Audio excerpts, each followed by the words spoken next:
Pascal Reichmann, le place-président de l'Académie de chirurgie de l'année dernière, et donc qui va nous parler de Christophe des chirurgies 4.0. Créateur absolument de chirurgie 4.0. Merci beaucoup, Elder Claude, et merci à mes collègues de m'avoir fait confiance, d'avoir fait confiance à mon regard sur l'innovation, un regard qui va être focalisé sur le forfait innovation. Alors, Mme Contarassus nous disait tout à l'heure qu'elle avait rapidement quitté le forfait innovation. Moi, j'ai tenu jusqu'au bout, et c'est un homme épuisé, madame, que vous avez devant vous. Je vais vous raconter tout ça. Alors, pour ne pas rester hors sol, quelques mots sur le cancer de la prostate, parce que le traitement en question s'adresse au cancer de la prostate. Le docteur Vainqueux a évoqué tout à l'heure un des aspects qui est la prostatectomie totale, j'y reviendrai. Ce traitement radical peut être évité aujourd'hui en utilisant une nouvelle technologie, des ultrasons focalisés de haute intensité. Alors, peut-on dire aujourd'hui qu'il y a des nouvelles? On va voir. En réalité, on travaille dessus depuis un bon moment. Et, bien évidemment, ça ne s'adresse pas à tous les cas, mais à des cas bien sélectionnés, qui représentent quand même 30% des diagnostics aujourd'hui de cancer de la prostate, c'est-à-dire environ 15 000 par an, 15 000 patients par an, en France actuellement, le but étant bien évidemment de mieux préserver leur qualité de vie par rapport au traitement de référence. La technique des ultrasons, en deux mots, ces ultrasons sont générés à partir de générateurs piezoélectriques qui sont concentrés et qui exercent une pression acoustique à travers ce qu'on appelle un transducteur qui a une forme sphérique et dont ils viennent ajouter l'amplitude sur la cible, sur un point focal. Et donc c'est un traitement thermique, la température va s'élever de façon extrêmement précise à 85 degrés, dans un lieu extrêmement précis qui est de la taille d'un grain de riz, puisqu'il mesure 1,7 mm de diamètre sur 5 mm de longueur. Et toutes ces lésions, qui sont, vous verrez, distribuées de façon automatique, vont venir s'ajouter dans une zone qui a été prédéfinie pour créer une nécrose tissulaire, c'est-à-dire tout ce qui est touché et détruit, définitivement, y compris, bien évidemment, les cellules cancéreuses qui sont visées. Il faut dire que cette technologie est développée maintenant depuis plus de 20 ans par un laboratoire INSERM français qui est situé à Lyon et qui est transféré à une industrie privée que l'on verra dans le secteur concurrentiel. L'outil qui a été créé pour réaliser le traitement est un transduceur qui est intégré par un naturel transanal pour se situer juste en arrière de la prostate et la viser. Alors voilà ce transducer, j'ai mis son prix en dessous puisqu'on parle un petit peu d'argent aussi ce soir. Il permet une navigation chirurgicale robotisée, c'est-à-dire qu'on va partir d'un traitement d'image que vous voyez à droite vers un module de traitement qui associe donc des ultrasons d'imagerie qui permettent de repérer en temps réel ce que l'on veut viser, et également des ultrasons thérapeutiques que je viens de vous décrire. Et la société en question est située également à Lyon, elle est française, son siège social, comme ça a été évoqué, a migré aux États-Unis, je ne sais pas s'il faut dire malheureusement ou pas, de toute façon ça a permis les progrès, puisqu'on est là à la troisième version de la machine, qui elle-même va permettre des évolutions extraordinaires. Déjà, on peut fusionner des images échographiques, IRM, les lieux de biopsie positive, mais également l'imagerie métabolique. On peut travailler sur des images de synthèse qu'on intègre dans la machine, et elle permet un traitement conformationnel, c'est-à-dire qu'on peut respecter toutes les zones de la prostate qui sont considérées comme étant saines, et bien sûr, on n'enlèvera pas l'organe. Il y a des développements actuels à travers l'intelligence artificielle qui permettra à la machine de reconnaître, peut-être avant l'œil du chirurgien, le chirurgien étant là pour introduire la sonde, définir les zones à traiter, ça prend un quart d'heure, 20 minutes, et surveiller le bon déroulement du traitement. Eh bien, parfois, les tissus réagissent de façon différente à la chaleur, et ça, le chirurgien doit le détecter, être capable d'adapter son traitement. Toutes les 5 minutes, la machine s'arrête pour laisser au chirurgien le temps de prendre sa décision de reprendre ou de ne pas reprendre. Eh bien, l'aide de l'intelligence artificielle permettra certainement de prendre ces décisions plus précises. Alors, l'ensemble, vous voyez, fait dans les 700 000 € actuellement, ce qui représente à peu près 50% du prix d'un robot viscéral. Alors, ce qu'on demande souvent à une innovation, ce qui fait toute sa qualité, c'est d'être à la fois disruptive et de permettre une désescalade thérapeutique. La désescalade thérapeutique n'est pas seulement là, elle est dans le domaine médical en général, et en particulier en oncologie. On a vu toute la journée, enfin toutes les innovations qui nous ont été présentées, dont la dernière, elles vont toutes vers une simplification. Et en matière de cancérologie, la désescalade est quelque chose de très important. En matière de cancer de la prostate, c'est bien disruptif, puisqu'on vient se situer entre une situation, je dirais, attentionniste. Actuellement, on s'adapte à l'histoire naturelle du cancer de la prostate, pour faire simple, on n'est pas obligé de traiter tous les cancers de prostate qu'on découvre, on les surveille. Mais aujourd'hui, ou en tout cas j'espère hier, quand on sortait de cette surveillance active, c'était le cas de 30 à 40%, eh bien, on basculait dans un traitement qui était radical. Eh bien, aujourd'hui, on a cette possibilité disruptive de ne plus s'adresser à un traitement radical, mais à un traitement focal, non invasif, on l'a vu, personnalisé, qui est évidemment un terme très important dans la médecine aujourd'hui, et donc conformationnel, capable de s'adapter, comme vous voyez sur la droite, à toutes les formes de cancer de prostate qui peuvent être contenues dans cette bande. Alors, le forfait innovation est notre historique à nous. Alors, nous avons été effectivement le premier forfait innovation, non pas à être attribué, puisque vous l'aviez eu, mais finalement à démarrer. On avait et là, je dois saluer la présence de deux urologues dans la salle. François Richard et Patrick Coloby étaient à l'époque président de l'Association française d'urologie pour François et secrétaire général pour Patrick Coloby, et ils m'ont demandé de prendre en charge le comité d'évaluation qui avait été... C'est-à-dire que François Richard a un nombre de casquettes chez lui qui doit être une collection qui doit être assez extraordinaire. À l'époque, il avait aussi la casquette du comité d'évaluation qu'il avait créé, qu'il m'a demandé de reprendre. Et ça a été un des sujets que j'ai développé. On s'est retrouvé devant la NAS à l'époque pour présenter cette nouvelle technologie. Il nous a été conseillé de faire un développement concerté médico-économique. C'était l'appellation officielle, la conclusion officielle de nos rencontres.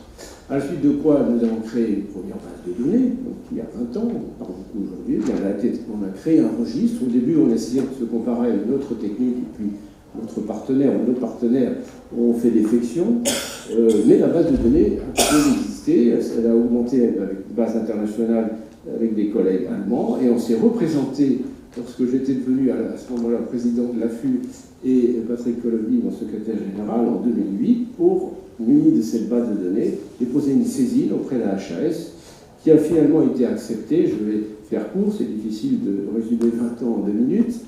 Et tout ceci a conduit à un vote de ce qui était à l'époque la CEPP pour le forfait innovation qui venait d'être créé par la loi HPST, de Mme Bachelet. Et donc on est tombé là, fort heureusement, au bon moment. Et donc, c'est pas tout. Il faut à ce point-là travailler sur les protocoles, qu'ils soient validés par la haute autorité de santé, j'y reviendrai, la validation des financements, etc., pour aboutir 4 ans plus tard à un arrêté au journal officiel. Mais tout n'est pas fini à ce moment-là. Il faut mettre en place les centres. Et vous allez voir, donc l'Association française d'urologie est arrivée à agir en tant que promoteur. Donc il fallait faire toutes ces... C'est pas un laboratoire pharmaceutique, c'est-à-dire qu'il fallait passer devant les agences, les autorisations. Je résume. Et puis, enfin, nous avons pu inclure les premiers patients en 2015. Et l'étude s'est terminée en 2022. Et en 2023, les rapports ont été échangés entre l'Association française d'urologie et la haute autorité de santé. Puis, le collège a rendu un avis favorable. L'acte a été confirmé, mais la tarification n'est pas encore fixée. Et c'est tout de même très important. Alors, nous avions été très ambitieux et bien obligés, parce qu'il fallait se comparer au traitement de référence qui est la prostatectomie totale, en nombre d'infériorité. Notre but, c'était de montrer qu'on n'était pas inférieur en tant que traitement du cancer, mais qu'on était supérieur en matière de résultats fonctionnels. D'où l'importance du nombre, mais aussi la puissance statistique qu'on va pouvoir obtenir. 46 centres ont été inclus. On a veillé à ce qu'il y ait la moitié de centres privés et publics, rétribués exactement de la même façon par le forfait innovation. Le promoteur, je vous l'ai dit, c'est l'Association française d'urologie. Tout à l'heure, on a insisté sur le rôle important des sociétés savantes. Je pense que nous avons pris nos responsabilités. Et puis le financement, bien sûr, par le ministère du Budget. Je dois dire que, et c'est une autre chose à laquelle je tiens, c'est que la base de données était complètement indépendante de toute industrie. Alors, on a levé, non pas une armée, mais au moins une brigade de 80 urologues, répartis dans 46 centres, puis tout un aspect administratif. Plus de 100 personnes ont travaillé donc, dans toutes ces années sur cette étude, pour un résultat qui a confirmé donc, la non-infériorité de la nouvelle technologie par rapport au traitement de référence, certes avec un délai de 30 mois, ce qui peut être considéré comme court en matière de cancérologie, mais ça on peut revenir là-dessus un petit peu plus tard, et puis de façon non moins discutable, la supériorité en termes de tolérance urinaire et fonctionnelle, avec moins de dégâts sur la continence urinaire et sur la fonction érectile des patients. Cette étude est publiée la semaine prochaine avec une revue qui, pour l'urologie, est celle du plus haut niveau avec un impact facteur élevé. Elle a été reçue et invitée dans les principaux congrès internationaux, en particulier le congrès américain, où elle a été retenue comme la meilleure étude de l'année sur le sujet, avec ce titre, comme vous voyez, de la session qui était Paradigm Shifting et Practice Changing, qui indique bien donc, la place de ce nouveau traitement. Et on peut dire que tout est parfait. Est-ce qu'on a là devant nous un cercle vertueux, les patients qui bénéficient le plus tôt possible donc d'un progrès thérapeutique évident, les médecins qui ont accès à ce progrès thérapeutique et qui peuvent commencer leur traitement, la société savante qui finalement a fait son travail, l'industriel, et j'aurais dû ajouter là le laboratoire INSERM qui reçoit des royalties sur le développement de ce produit, et l'industriel qui a donc bénéficié de la disposition du produit, mais aussi de la participation de la société savante au MDR que vous évoquiez tout à l'heure, qui est très important à ce niveau-là. Les établissements de soins, parce que les hospitalisations sont divisées par 4, les durées d'hospitalisation sont divisées par 4, et les organismes payeurs, parce que le coût du traitement et le coût des hospitalisations est inférieur. Eh bien, tout de même, il y a quelques questions dans ce monde qui paraît parfait. En particulier, le protocole initial, on a vu, nous avons eu la première version du forfait innovation. Il y a eu 2 autres versions depuis. Je pense que les choses ont bien progressé, en particulier dans l'élaboration du protocole avec la HAS. Toutefois, il y a eu des limites qui ont été imposées, qui ont été source de critiques méthodologiques, dans le même rapport de l'HAS, qui avait, dont en tout cas les experts qui ont travaillé sur la question, avaient imposé un certain nombre de limites. Et je ne vous cache pas que pour la publication, heureusement que nous avions beaucoup de data, à peu près 600 000 data, qui a donné suffisamment de puissance statistique pour aller au-delà de ces biais. Mais ces limites ont été réimposées dans les indications retenues dans l'avis. Donc on pourrait se demander où a été le progrès après 7 ans de travail. Il y a également des limites d'indication qui sont apparues dans l'avis de la Haute Autorité de Santé qui, elles, n'étaient pas issues du résultat de l'étude, mais issues d'avis d'experts qui viennent donner, donc, comme c'est prévu dans le protocole, un avis qui finalement est un avis personnel, certainement un peu plus spécialisé, mais qui fait un contrepoids parfois malvenu après tant de travail. Et puis, il y a la question de la qualification. La qualification ASA est importante. La qualification ASA retenue était 5, et cela peut soulever quelques questions quand on voit quand même que dans 90% des cas du traitement expérimental, l'organe a pu être prélevé, versus forcément 0%, puisque dans l'autre bras, les prostates avaient été enlevées, et qu'il y avait une présentation fonctionnelle significative, comme je l'ai montré, et 10 fois moins de transfusion par rapport à la chirurgie. Eh bien, on pouvait espérer une amélioration des services attendus un peu supérieure. Et puis la question du délai d'obtention de la tarification, on revient là à la question de l'accès au marché. Finalement, pour une étude bouclée en 2023, on pouvait se demander si on ne pouvait pas anticiper et éviter ce délai de 2 ans supplémentaires. Et la question que l'on peut également se poser, sur quelles données médico-économiques vont être basées ces décisions, y compris les données industrielles qui ont déjà été évoquées tout à l'heure.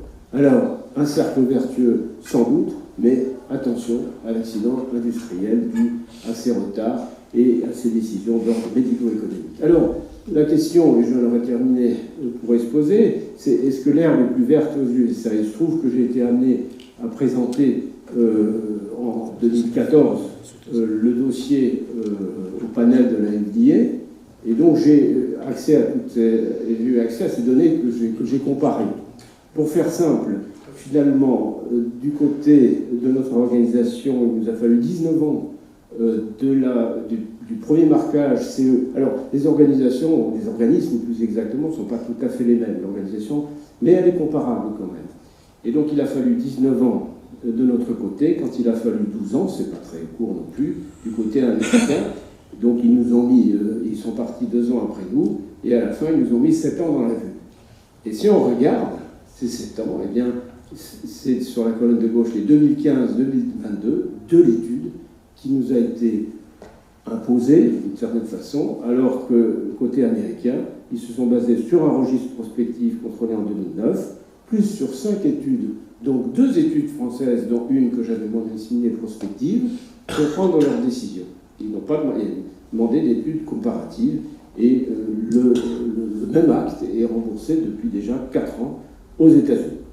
Voilà, alors évidemment, j'ai peut-être l'air critique, mais j'ai conscience que l'exercice est difficile. On l'a déjà évoqué, le contexte général économique, la concurrence internationale, la durée de vie limitée des start-up ou des TPE avant l'accès au marché. Tout le monde doit en avoir conscience, y compris les médecins.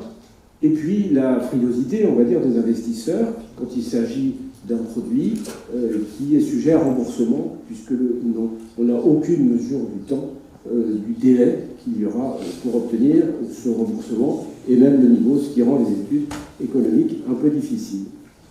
Ce sont souvent des domaines très spécialisés, je dirais même de plus en plus spécialisés, donc les rapporteurs des régulateurs sont souvent challengés sur des sujets pointus, ce d'autant que c'est le principe d'une innovation, c'est d'être minoritaire, y compris dans sa propre société savante. Et ces innovations sont donc parfois contestées, c'est la raison pour laquelle il vaudrait mieux, je parlais tout à l'heure d'un expert, il vaudrait mieux être transparent, qu'il y ait 2 experts extérieurs, un qui est réputé pour et l'autre qui est réputé contre, pour qu'au moins le débat soit un petit peu relativisé. D'une façon générale, je pense qu'on se rendrait la vie plus facile et plus efficace s'il y avait plus d'interactivité, de fluidité des relations entre le promoteur, en tout cas la société savante, et les agences. Quelqu'un parlait tout à l'heure de synergie, parce que je pense que c'est un mot-clé pour essayer de ne pas perdre trop de temps dans cette course qui est l'innovation. Et le forfait innovation, s'il nous fallait faire la synthèse, je pense que dans l'esprit, c'est une véritable opportunité. En pratique, je pense qu'il faut le faire évoluer avec les remarques et probablement d'autres remarques qui pourraient être faites, et il faut avoir conscience que l'innovation est toujours un investissement et un progrès. Merci pour votre attention.